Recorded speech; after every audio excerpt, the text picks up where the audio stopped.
All right, welcome back to a Mindful podcast. I'm joined in by the familiar voices of Johnny and Jaime today, and we're going to be discussing the first round draft a little bit more.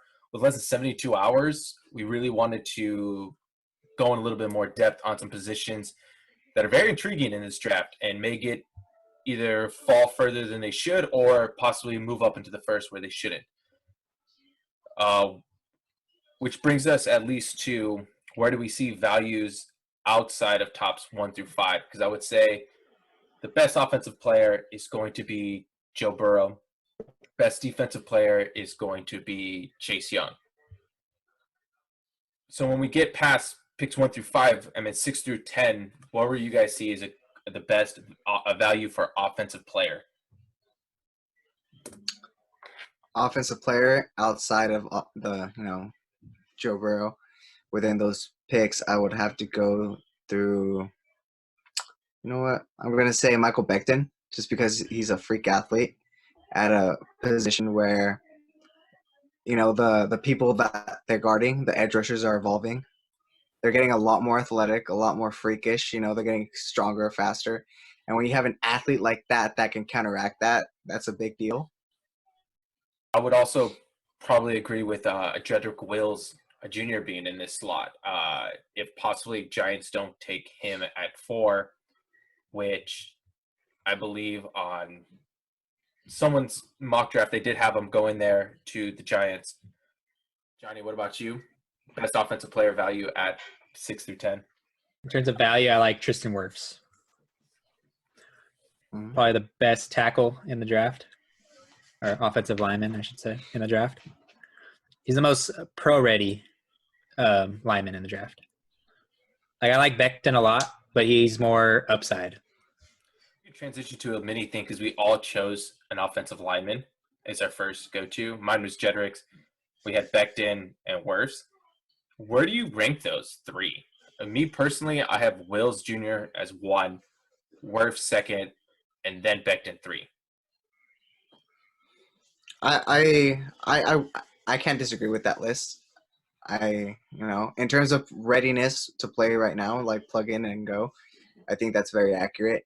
But the upside, I just seen, how Johnny said, the upside is there a lot more for Becton. He's very athletic, a lot like the one you said. Which one was it? Wirfs. Yeah, Wirfs is. Yeah. Both of them had an awesome combine. Wills, like you said, is probably the most ready for production first year. So it's really, like you said, do you want for the future or do you want for now? But in terms of ready, though, I think that's Jackson, though. We're not talking about him, but in terms of most ready right out of college, that's Jackson. And then I would consider that, Johnny's guy. But I don't think Johnny's guy is like right away, like with hands down the most ready. That would be Jackson. What I like about Wirfs is that he has a background in wrestling, which showed a lot on his tape, the way he just tossed the D-line around. And he's versatile where he could play either side of the line. He could be left tackle or right tackle, which a lot of teams will like. I think he'll be the first lineman taken in the draft, I think he'll go number 4 to the Giants. Yeah, that's where I see Wirfs going as well. And that's kind of why I put Wills Jr. going for 6 through 10. Yeah. And that makes more sense with the Giants just because they do have Nate Solder there at the left tackle and they paid him a lot of money. So if he is capable of playing the right tackle, even for right now, it's a huge benefit because it's not as easy as just, hey, you're going to the left to the right, The reason I have him as best value pick at number 6 through 10 is just because if the Giants decide to go Isaiah Simmons, the Dolphins aren't going to go O-line first. And then that'll leave pretty much all the O-line there at the 6 through 10. But if Wirfs goes there, he's top 5. If he falls there, that's the best pick you can make. Yeah, they said that I think within the first 10 picks, there's going to be a run of offensive linemen. And like we just said, the 3, that could possibly be that run. Let's go defensive side, 6 through 10. Where is your value pick? Mine is Derek Brown. I just think wherever he goes, it's going to be a value pick. I think he's just a complete run stuffer.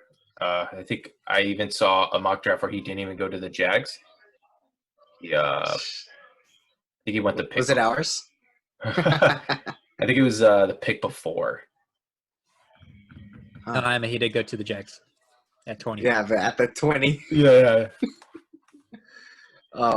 In terms of defense within those picks, the 6 through 10, I think it has to be Isaiah Simmons, just because he is a safety linebacker hybrid that is becoming more common in the league because it could do so much. When you look at Derwin James, when you look at Deion Jones, who was undersized for that position. Even, my 49ers, they drafted Dre Greenlaw, and he was a safety in college, and they have him at linebacker. Like, it shows, and that speed, that being able to cover the ground, flying around the field, that helps a lot. And I think that it's when you have a player like that can just do so much, like it's hard to find someone that unique.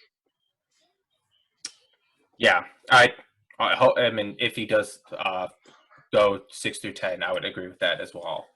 For me, there's a part of me that thinks that he might not, and so that's why I picked Derek Brown, because I knew for sure he was going to be. But yeah, I would agree with that. Johnny, do you have a different one? Mine's Isaiah Simmons as well. If he's gone, I like Kinlaw, dude. I like Kinlaw a lot better than Derek Brown. And that pass rush potential is really, interesting. Yeah, and like Jaime and Brian, I'm just gonna echo them from the mock. A run stuffer is just I don't like run stuffers taken early. Like I prefer pass rush if you're gonna go top 10, which is what Kinlaw is opposed to Derek Brown. Like that's why I like Derek Brown being in like the 14 through 20 range. He's a top 10 talent, but in terms of his play style, like he should go in that range for me. Yeah. All right, let's go on to picks 11 through 20. Where do you guys see the best value add offensively? For me, I have Lamb. I think he's going to be the second wide receiver taken. I see Jeudy going top 10, but I think he's going to be the best overall wide receiver. I know a lot of mocks are having hit like Jeudy fall to 3. Personally, I think it's just stemming from we keep getting to like mock draft 12.7, and they need to put up a new thing, and Jeudy to Jets can only go so far. So I think that's where I'm seeing it as. But I personally think Judy's going first, and Lamb is going to be the second taken. Yeah, and just to add on what you were saying about how it's getting redundant at this point. Everyone's going to try to mix it up a little bit just so they can see, okay, it's a little different. I guarantee it's going to be Jeudy first, but personally, I think Lamb is going to be the better player. He's going to be the best value. I see. It could also, yeah. I think it just depends where they go. I'm done. In terms of I don't like saying like, oh yeah, this guy's gonna be better, this guy's gonna be better. I think if anything, it's gonna be like Julio Jones and AJ Green when they came out the same year, and they both been Julio's obviously he's had a better team and a better that's what I'm saying. Like Julio, like if you say Julio AJ Green, you're like, oh, I love them both all pros, but then Julio's way better. But at the same time, he had a consistent quarterback throughout his career. Better team overall throughout his career. I think it'll be like that. I think they'll both have solid careers, and it's just going to be a matter of who gets the better quarterback. Yeah, the better gig. Which I think would also kind of say that I would also argue that Ruggs might be the best value pick because he's going to be the third and be a potential splash maker for your team, to a team that's already more complete than the first two teams picking up Jeudy and or Lamb. So let's move on to defense. Mine right here is CJ Henderson. I think between 11 through 20, you're getting the second best corner, and I think that's where I'd put this.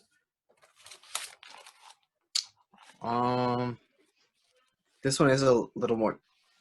It's a lot more tougher actually, but I think I do have to go with CJ Henderson just because there is a big drop off after the first two corners. I think there's a drop off after Okuda, but Henderson is the closest one, and then there's a even bigger drop off for the other corners. So I think that's why there is such a big value, and you see a lot of teams that are saying that they're interested in trading up for a corner is because they realize that huge talent gap there.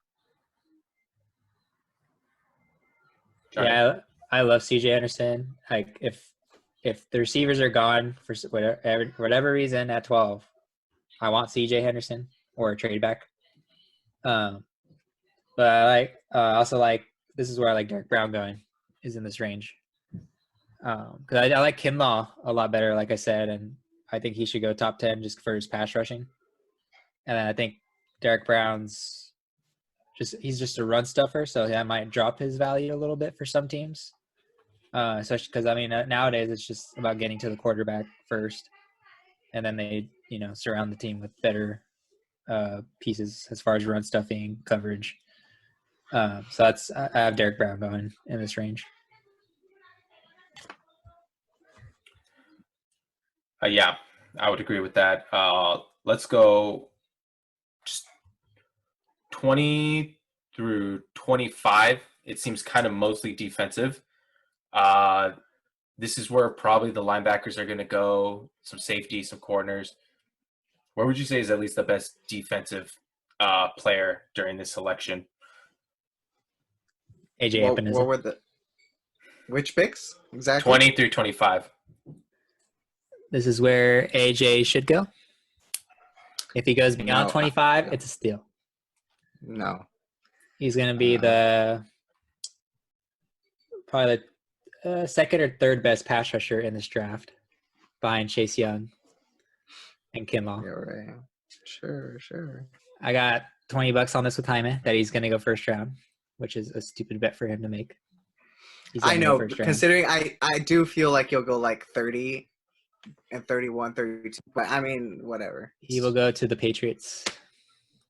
In that case, I'll consider that a win for me because in a way for me, I was right. But yeah.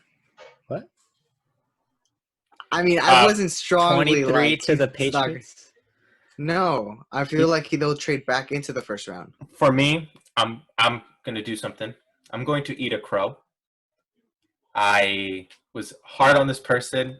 I wanted the same position, someone ahead of this guy at 19 to the Raiders. But from 20 to 25, where I think he might go, and it's going to be Kenneth Murray. No, he's going to the Ravens at 27. If he goes within this, I think even here, I would say that is a stellar pick. I watched tape. I had to look into him. He was the person I knocked the most. I liked him. Yeah. I like him a lot. The more I watch him, you gave him a lot. Gabe knocked him because he can't cover. That's true, yeah. His coverage skills, which weren't bad. Which weren't bad at all. That's why I was like, Gabe, you're giving him way too much shit, man. And I didn't understand why he doesn't want him on the Raiders if we picked up Corey Littleton for pass rush. We don't need another. There's no point. Coverage. Yeah. I get it. I understand. I'm just fearful of the amount of times, third and deep, and we give up anything in the middle because our linebackers can't cover for shit. So I'm like, every linebacker needs to be able to cover. I did like Kenneth Murray. Yeah. For my pick for that, I'm gonna go with Kenneth Murray. Also, I wanted to say it before, but it just took me surprised that you said him, which I'm kind of glad you're not being a douche towards him. Like you really, I'll stick with him. A douche to AJ Epinesa is fine. Yeah, because he's not gonna do anything, so it's okay. He's gonna be fine. And I completely forgot that Kenneth Murray was the one with disabled siblings that he takes care of. Like, and everyone was like, he's a sound-up guy. I was just preparing for that draft. I was only going off of talent. Okay, I'm sorry. He is a pure leader. He's a gentleman, and I regret my decisions and what I said against Kenneth Murray. As long as you realize you're being too hard on him. All that matters. Let's go from the late rounds, 25 to 32. Oh wait, but we didn't stay on offense for those picks. Do you? Okay. What is there an offensive pick that you could see? It'll probably Yeah. be one or two. Justin Jefferson. Justin Jefferson. No, I said it first. 100%. Jaime, stop To the copying me, Eagles. please. You know what? You son of a bitch, Jaime's man. copying. You copied Gabe the last two with C.J. Henderson and Kenneth Murray. Now you're Because copying me on I Justin. haven't been able to go first, man. Okay, Jefferson. I really want to talk about Justin Jefferson. I feel he's very underlooked in this draft because of the top three. I And think for- though it's gonna like if he goes to the Eagles, that's a dream pick for them. They can, for me it's a limited routes, but I guess from this pick, I personally think that might be the only offensive pick in that area. No, I think also in that area that's where you could see Jordan Love go. In that range. Yeah, I can see that. I think that could be the other guy, and then there could be more receivers too that make it into the first. Yeah, I can see that. Justin Jefferson. I think he'll go, depending on who goes sooner. He could go before that too, like in the teens. So the reason why, though, I wanted to talk about him more right now is the closer we're getting to the draft and hearing all these trade rumors that the Niners are going to trade back, that they're looking to trade back and all this stuff, I'm actually like getting a lot more fearful in terms of like expecting the top three receivers to be there at 13. So I'll actually be happy if we do trade back and take Justin Jefferson. That's actually kind of what I want now. After like really looking at his tape and stuff, like the dude's a beast, man. I would take him over Ruggs if it wasn't for that speed, but I'd be happy with him. Jaime, those receivers one of them will be there at 13, but you guys might not be. Exactly. We'll trade back with the Broncos and take Jefferson at 15 and get more picks. That's a win for me. But what if they say they could just get Jefferson? No, the Broncos are trying to go into the top 10 Top to get 10, yeah. Judy. I think they should get Ruggs. I don't think they need Judy. I think they need a Ruggs. Hey man, when a team falls in love with the guy, that's a GG. Raiders, Oh. Cleveland Farrell, As you brought up, Johnny. the Giants. Yeah. And we're rolling up on the next one to be the 31st pick. Jaime, how do you feel that the Niners are thinking of trading completely out of the first round? Oh, if they trade both picks out of the first round, I don't even know what I'll do, dude. No, we need to I'll hear it here. freak What out. are you going to do? We need to hear it here. No. Don't just say freak I was out. gonna Jaime, slash the tires, but Jaime, it's okay because you guys still have D Ford. you know what, dude? Look. So Johnny told me the news that the Niners were putting these players on trade block. Jaquiski Tart, which I gave no fucks about. Marquise Goodwin, I don't give a fuck about. Okay. He said Quan Alexander, I gave a fuck about. And D Ford, I absolutely gave a fuck about. And I was pissed off. And I was in a really bad mood after he told me that for the rest of the day, actually. I love making So you happy. I'm telling you, fuck you. So I'm telling you now, my team does one good thing 1 year and gets, goes to the Super Bowl. Okay. You are not the fucking Patriots where you think you could outsmart everybody by making these stupid ass moves. The defensive line was atrocious getting to the quarterback when D Ford got out. John Lynch and Kyle Shanahan, both of you, get off your high horse, stop being motherfuckers, and don't you dare do stupid-ass moves, okay? Keep D Ford, because we don't have Buckner anymore. And if you trade Quan, I will literally shit myself, dude. How about you? There it is. We heard something. He will shit himself if that happens. Stamp it. I will clip that. He was willing to restructure his contract to make it team friendly. I don't understand.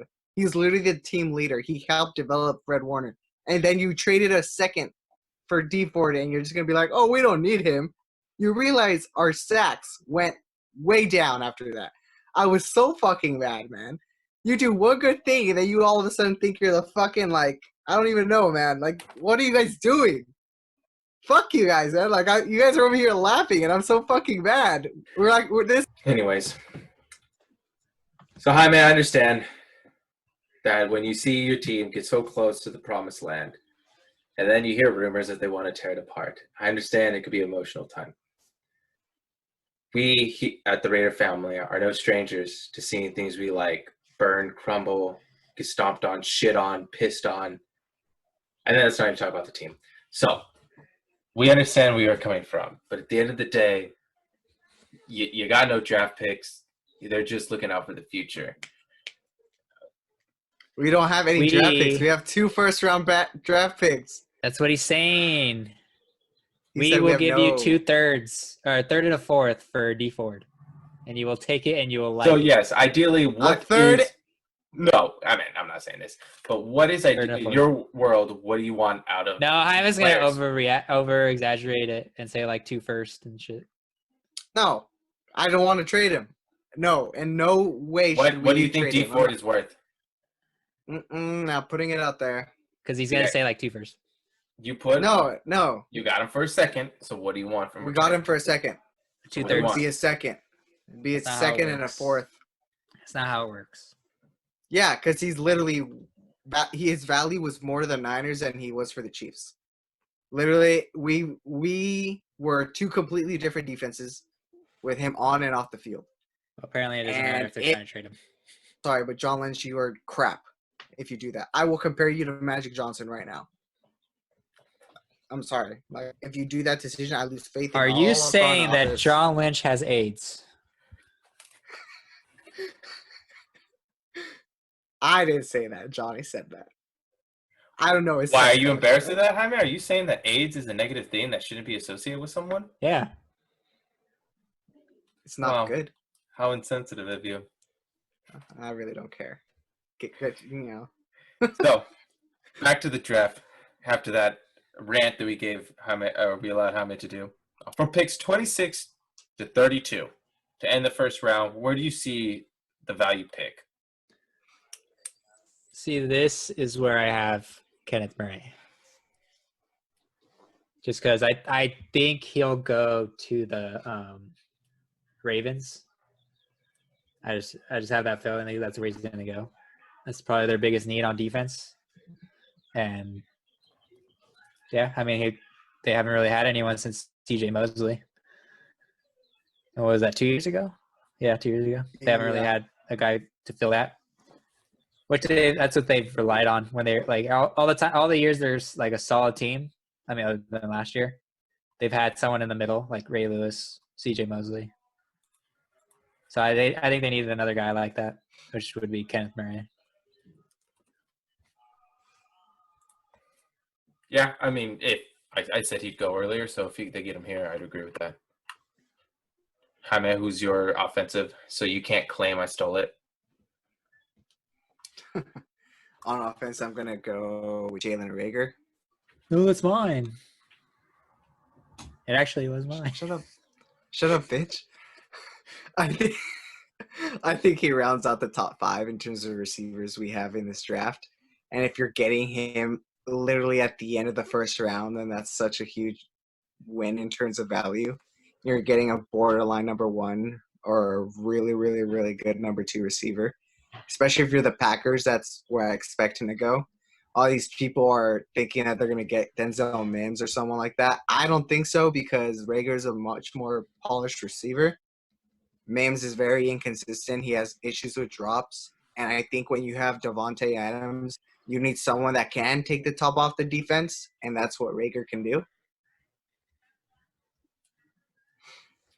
Yeah, I actually had Higgins here. Personally, I like Rieger, but I think Higgins is going to give help to a team in this position, probably like through a trade or something.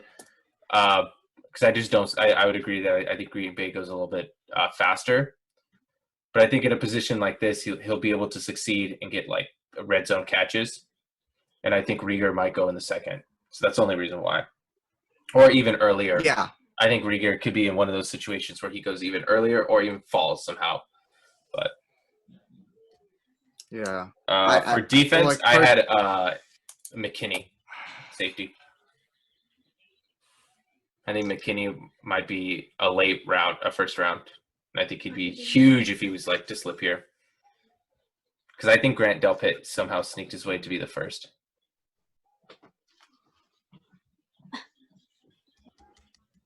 I like McKinney. I think the safeties are going to go in the teens.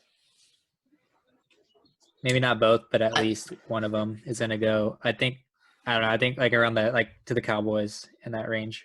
Yeah, that definitely could happen. But I just think like if they were to fall in the first round, like that's what I mean. There's so much first round talent all the way dipping into like middle of the second that there's going to be someone that falls just crazy, and I can kind of see a safety happening that way. And if McKinney falls somehow to the late first round, I would even put Grant Delpit. If whichever one of those two falls to this late in the draft, I think you're getting a steal.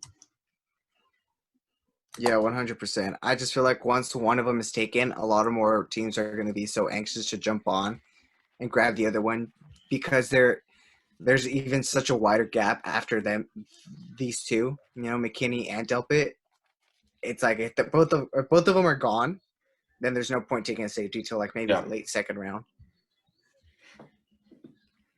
I do like in the second round though Jeremy Chin. I like. Yeah, him. he's been rising. I can see him going earlier than just middle and late of the second, but not jumping into the first. Yeah.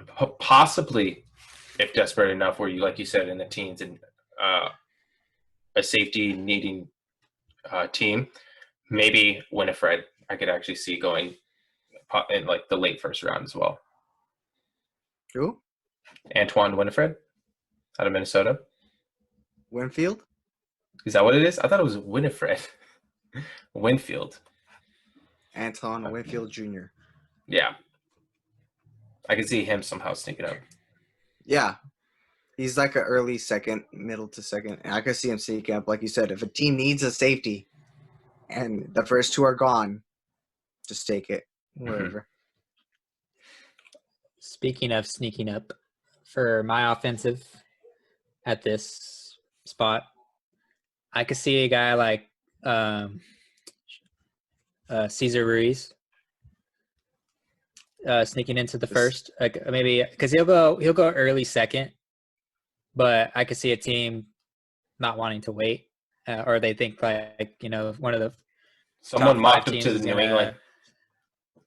Yeah, he's a center, right? Yeah. So I think someone will jump back into the first and snag him at the late. Maybe with that Niners pick, they'll that's who they'll take if they really need it. I see this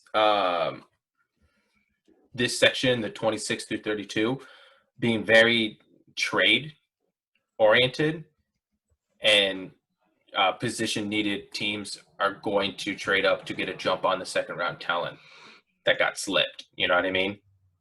So, I think you're right, Johnny. You were going to pick them in the early. Let's trade up a few spots, get back into the first, and pick up the center we need. Yeah. And it's not like it cost a whole lot to trade from like early second to 29, 30, 31, 32. Like it doesn't cost that much unless you're like around the 10th pick or so. But like if you're within the top 5 of the second round, I don't think it costs that much, just because you're saving money on the other team's going to be saving money, because like there's a price drop, pretty big jump from a first rounder to a second rounder. Yeah. Especially if you're scouting a guy that maybe like the Niners, there's a guy they like at 31, but there's a guy they really like that they know they could get in the second round. That maybe you can always just trade back. Yeah, maybe he's not on a lot of teams' radar, so I mean, you take that risk of getting an extra pick and then being able to get your guy. Yeah, and save some money on that too. So speaking of second round talent, this draft is filled with, as Jaime have talked about, the drop off between Okudah to Henderson is huge, and sometimes even going Henderson to the third spot is pretty big. But then after that, it's a pretty close race all the way into the second round. Kind of who's going to jump into the first, who's going to go higher than they should, who's going to fall lower than they should. And it's no stranger that the Raiders need corners and the Niners need corners. A fun tip during this segment I wanted to throw in, Jerry McDonald on Twitter listed all the corners who started at least one game for the Raiders since Asamoah's last Pro Bowl. Stanford Routt, Little Shepard, Michael Huff, Chris Johnson, Joe Porter, noticeable ones, Tracy Porter, Mike Jenkins. I'm going to skip because there's 33, by the way. DJ Carey, David Emerson, if anyone remembers those. I love TJ Carey. It's sad he went to Browns.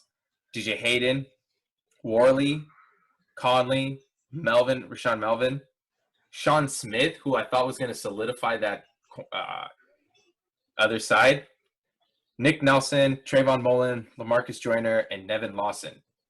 Even Dominic Rodgers-Cromartie. 33. I didn't name them all. 33. So let's talk cornerbacks. Johnny has said we could probably and should get 2 to 3 out of this draft. I agree. So where do you see your third ranked? After Henderson, who is the person? For me, I have Jeff Gladney. Well, with him, it's actually pretty tight with him and Diggs, Javon Diggs, just because in terms of college production, they were both players that produced. You know, they balled out. Basically, they didn't always get like the best testing scores, you know, like in the combine. I know Gladney did. He had a good combine. But when you go back and look at the tape, like I went back and looked at a lot of corner tape of like the top prospects, and they just balled, man. They were around the ball. They could, you know, they have a nose for it, basically. They can knock out the ball when the receiver's going up for those 50-50 balls. And that's a trait that a lot of corners don't have in terms either they can cover the guy off their route, or they just get completely burned. And that's kind of how I see this draft, except for like the top corners, where in terms of either you're in the best spot possible or you're just completely whiffed on it. You know what I mean? And I think after these top 4, that's kind of like how the rest of them are. Johnny? So my number 3 is Trayvon Diggs. And that's just because of his size and speed. He's I love CJ Henderson, and he's the next closest thing size and athleticism wise to CJ Henderson. And that's why I'm hoping we take him at 19 or trade back and take him then. Obviously if we don't get like CJ at 12 or something. But I really I know the questions about his tackling. But he's a corner. I don't give a shit. All right. No, but he can tackle pretty good for a corner. I know. It's just I feel like a lot of people are just knocking it. Yeah. Yeah. That's what I'm saying. It's a corner. Like, I don't give a shit. That's what the safety's for. that's what the help's for. As long as he's preventing the catch, like I don't give a shit. And then we have as long as we get some speed later on at linebacker, especially since we have a guy like John Abram back there who's just all over the field. I don't really give a shit. Like by the time the receiver catches the ball on Diggs, Abram's gonna be there.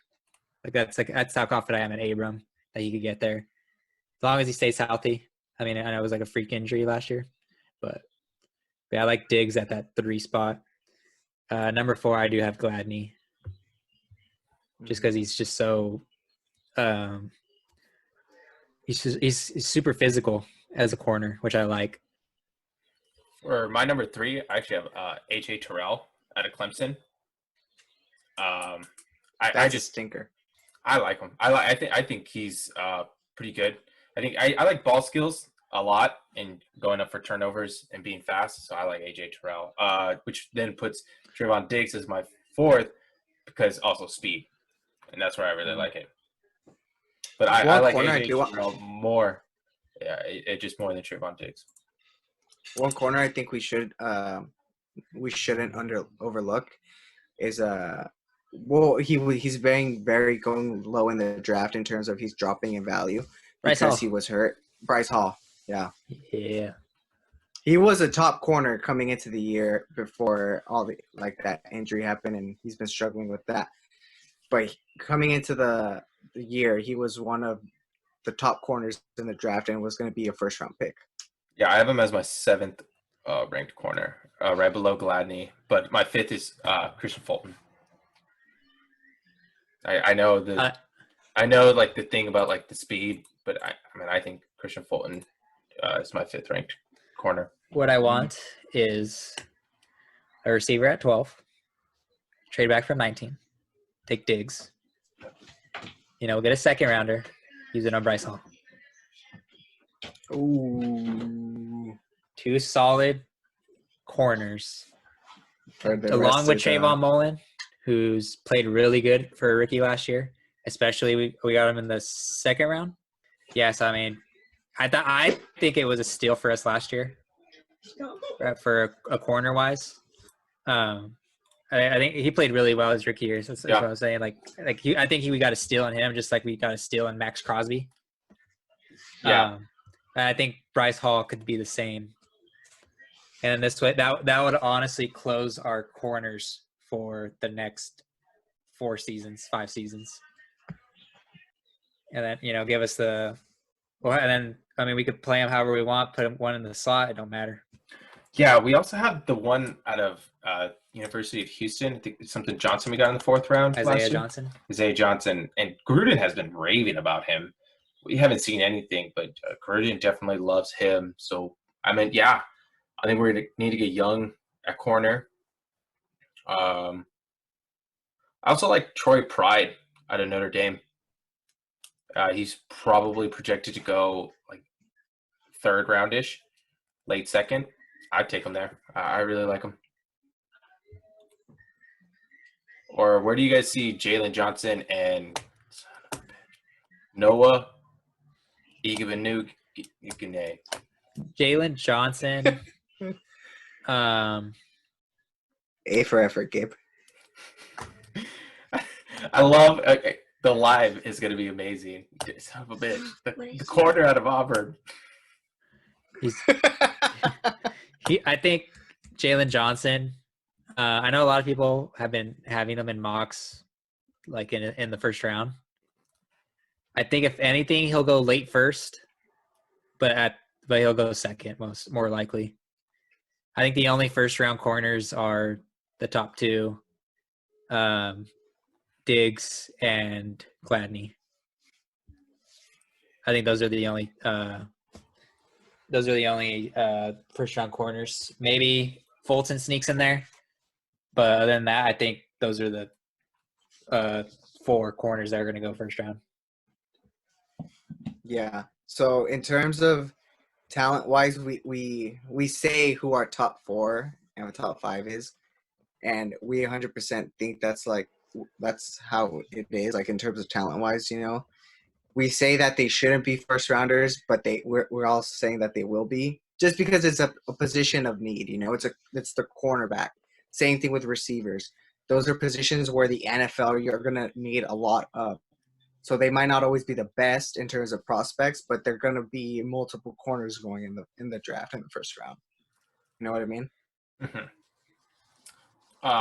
What will be interesting next year or in the future is, as much as the excitement of seeing Josh Allen sack Josh Allen, I am excited to see Lamar Jackson pick off Lamar Jackson, or AJ Green cover AJ Green. Oh my God. Someone else is gonna be. It's like, I don't understand, man. Like, all these names are gonna be repetitive as fuck. Like, it reminds me of like the Madden randomness, where you just get like names mixed in, like yeah, Frank Falk. What the hell, man? That brings us to our next bit of news. Today, we just heard that on April 21st, that Rob Gronkowski is returning to the NFL, or at least that's what it would seem, right? Because he got traded from New England to the Buccaneers. He was retired. Did he make an official statement that he is coming back, like himself? I don't think he has made an official statement, but I mean, it's similar to Raiders and Marshawn Lynch with the Seahawks situation. He never made an official statement that he's back. It was more of he told the Seahawks he wants back, but he wants to play for Oakland kind of thing. And it's a similar situation to that. So, what does this mean now? I mean, the Tampa Bay Patriots now have Tom Brady and Gronk. The full trade is the Patriots are trading Rob Gronkowski and a 7th to the Buccaneers for a 4th-round pick. Look, for me, that's a win on the Bucks. I don't care if Gronk has been out for a year or two. I really don't give a shit. Like, it's Rob Gronkowski. He's a future Hall of Famer. And when you get him and a 7th for a 4th-round pick, and you pair him up with Tom Brady, who knows best where he likes the ball, how to use him, that's just a win by the Bucks, 100%. I think it makes it interesting. I think Tom Brady's fantasy stock went a little bit up. I mean, they already had OJ Howard, right? Did he leave? Yeah, but they're trying to trade him. They're trying actively, to prior so to this not, moment. yeah. Okay, well, regardless, I mean that'd be a beast two tight end set with Mike Evans and Godwin, right? Chris Godwin. Yeah. I mean, right there is just like a beast offense. Yeah, we'll see how Tom Brady is. You know, the whole issue of like, is he going to be? He's not going to be as aggressive as Jameis Winston. We know that. Is the arm strength still there? Is a big question. So does this help? Does it make you feel a little bit better possibly drafting Tom Brady as your backup QB? I personally don't see him as a starting fantasy quarterback.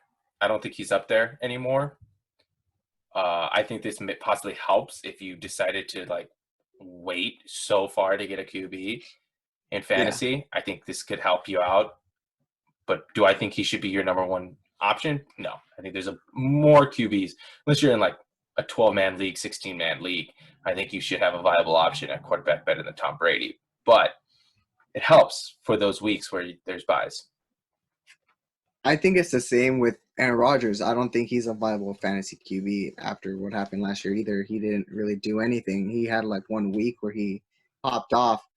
But in terms of weapons, you're comparing Aaron Rodgers to Tom Brady, like for fantasy-wise, I think I'd go with Brady. You don't have to spend a high pick on him. You could get him later in the rounds, which I think that is kind of a bargain because the Bucks, they do have 2 capable running backs, but they just don't run the ball.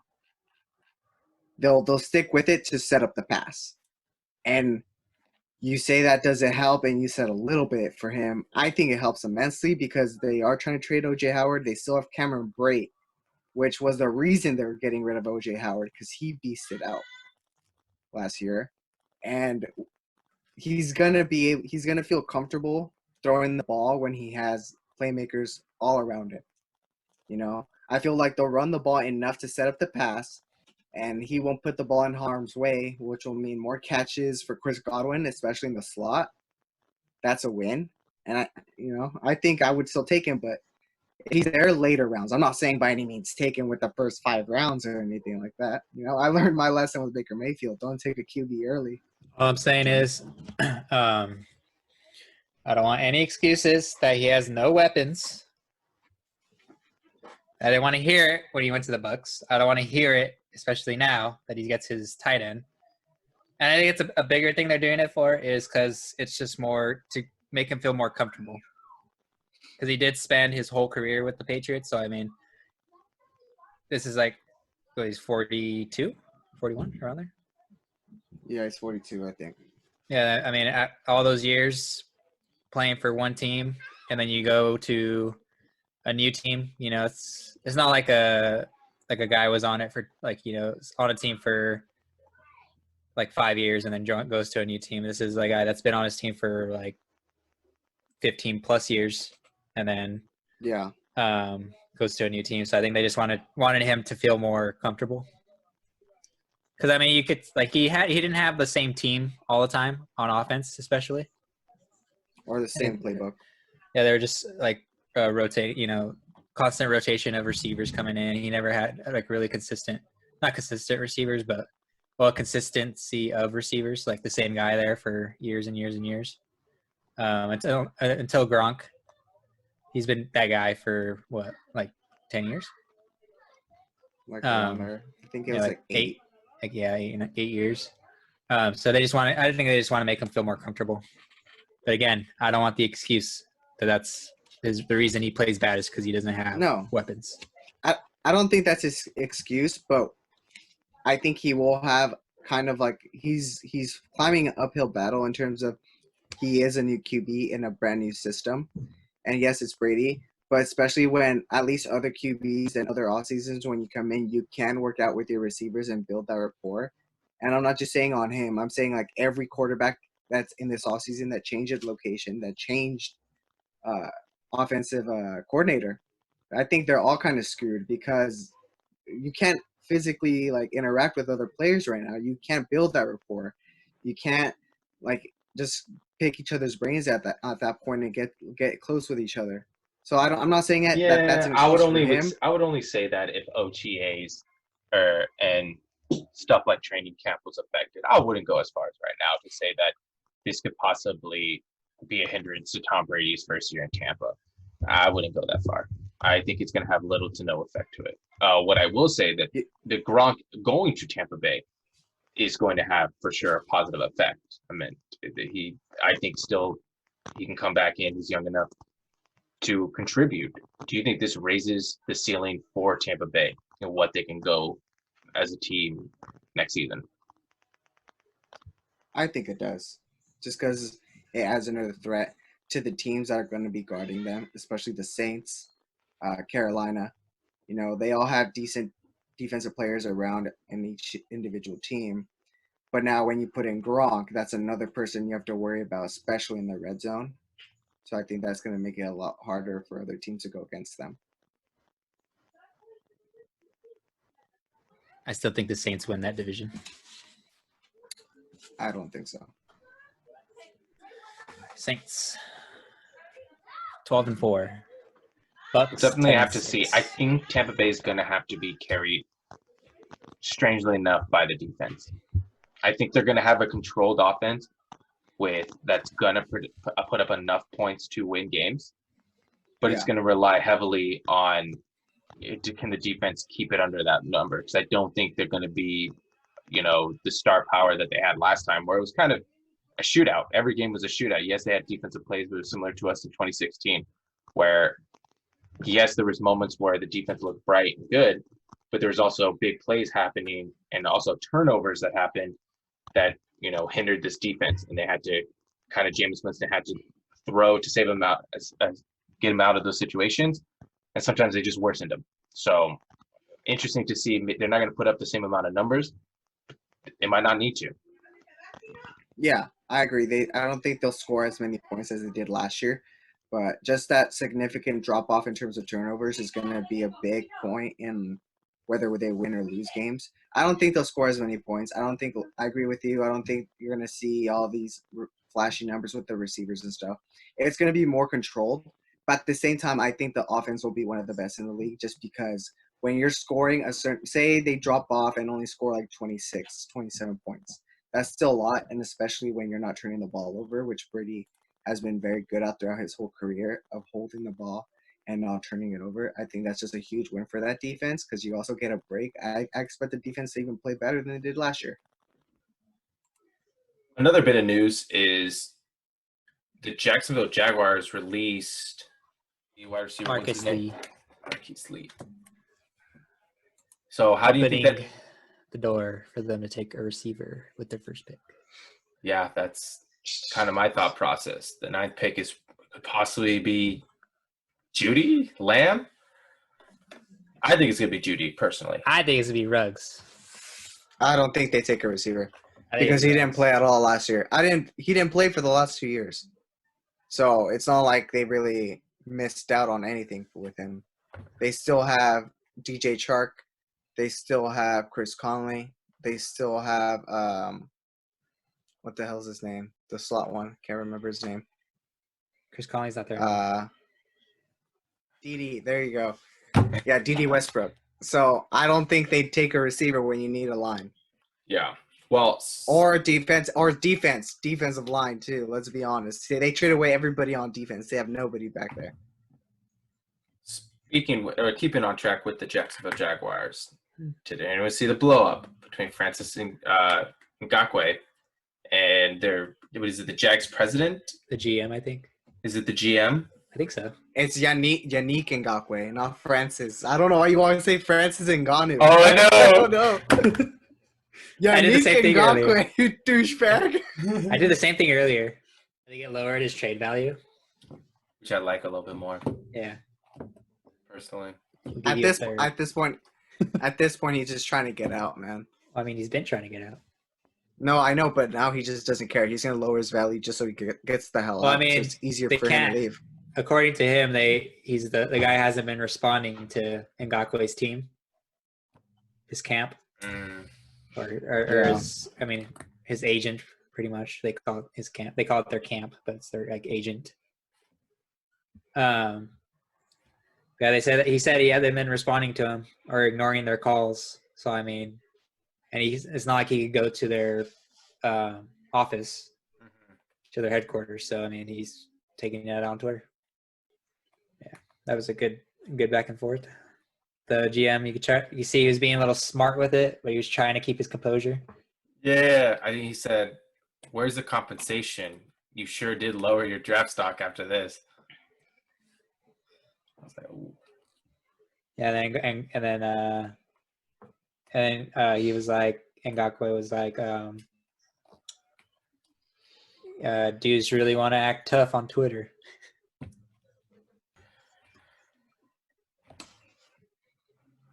I mean, at this point, I just feel like you got to go with the player. Like, if you're a team and you're being a douchebag like that, there's no reason for you to be acting so childish. Oh, Well, I think the franchise tag is pretty weak, anyways. Like I said, I didn't want to stay there. You're impeding in my life now. Like, yeah.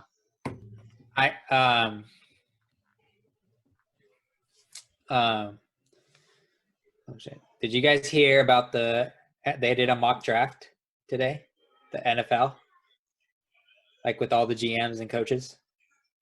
Oh, and it glitched out in the first pick. Yeah, on the Bengals pick. Mm-hmm. They did just want to see how it would go, but I guess it was the Bengals' fault. okay, that brings me up to my point. Because of technical difficulties, are you taking the over/under on 5 hours? Oh, I'm taking the over 100%. You think this event's going to take longer than 5 hours? Yeah, because I feel like there is going to be those situations where we joke around. We're like, oh, look, the Niners are going to want to take CD. Oh, boy, he was already taken, but it's still going to show him available. You know what I mean? Like, it's going to be so much of that situation. Can I be honest? Going on where I wouldn't mind them doing like a private, doing it in private, the draft.